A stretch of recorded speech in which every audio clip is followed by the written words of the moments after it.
Le moment est venu de réaffirmer l'importance de la prière face à l'activisme et au sécularisme dominant de nombreux chrétiens engagés dans le travail caritatif. Bien sûr, le chrétien qui prie ne prétend pas changer les plans de Dieu ni corriger ce que Dieu a prévu.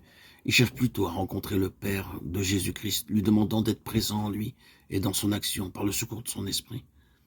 La familiarité avec le Dieu personnel et l'abandon à sa volonté empêchent la dégradation de l'homme, l'empêchent d'être prisonnier de doctrines fanatiques et terroristes.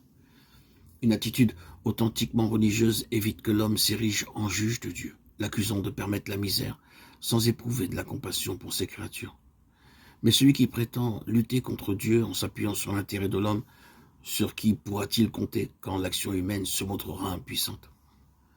Job peut certainement se lamenter devant Dieu pour la souffrance incompréhensible et apparemment injustifiable qui est présente dans le monde. Il parle ainsi de sa souffrance. Oh, si je savais comment l'atteindre, parvenir à sa demeure. Je connaîtrais les termes mêmes de sa défense, attentif à ce qu'il me dirait. Jetterait-il toute sa force dans ce débat avec moi? C'est pourquoi devant lui, je suis terrifié. Plus j'y songe, plus il me fait peur. Dieu a brisé mon courage. Le Tout-Puissant me remplit d'effroi. Souvent, il ne nous est pas donné de connaître la raison pour laquelle Dieu retient son bras au lieu d'intervenir, comme nous le signale Job dans le chapitre 23, 3, 5, 6, 15, 16. Du reste, il ne nous empêche pas non plus de crier, comme Jésus en croit, « Mon Dieu, pourquoi m'as-tu abandonné ?» Matthieu 27, 46.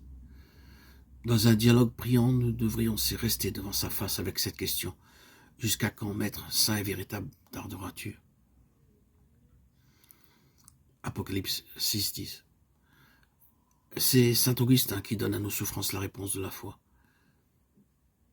Si tu le comprends alors, il n'est pas Dieu. Notre protestation ne veut pas défier Dieu, ni insinuer qu'en lui il y a erreur, faiblesse ou indifférence.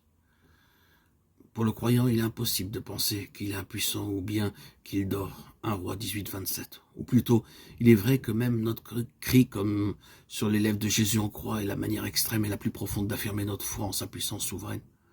En effet, les chrétiens continuent de croire malgré toutes les incompréhensions et toutes les confusions du monde qui les entourent, en la bonté de Dieu et en sa tendresse pour les hommes. Tite 3, 4.